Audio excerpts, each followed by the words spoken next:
سچا چرواہا۔ حضرت نافع رضی اللہ عنہ فرماتے ہیں، حضرت عبداللہ بن عمر رضی اللہ عنہما اپنے بعض ساتھیوں کے ساتھ ایک سفر میں تھے۔ رستے میں ایک جگہ ٹھہرے اور کھانے کے لیے دسترخوان بچھایا۔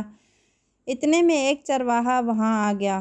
آپ رضی اللہ عنہ نے فرمایا، آئیے دسترخوان سے کچھ لے لیجئے۔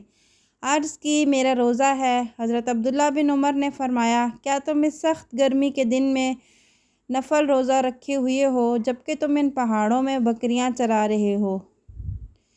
اس نے کہا، اللہ کی قسم، میں یہ اس لیے کر رہا ہوں کہ زندگی کے گزرے ہوئے دنوں کی تلافی کر لوں۔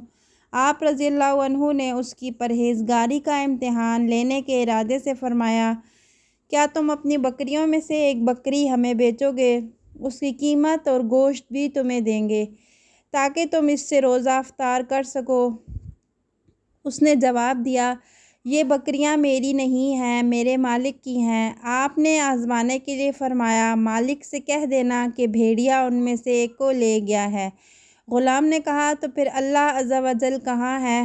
جب آپ مدینہ تشریف لائے تو اس کے مالک سے غلام اور ساری بکریاں خرید لیں، پھر چرواہے کو آزاد کر دیا اور بکریاں بھی اسے تحفے میں دے دیں۔ الحمدللہ، سچ بولنے میں دنیا اور آخرت دونوں میں عزت ملتی ہے۔ ہمیشہ سچ بولو، کبھی جھوٹ مت بولو۔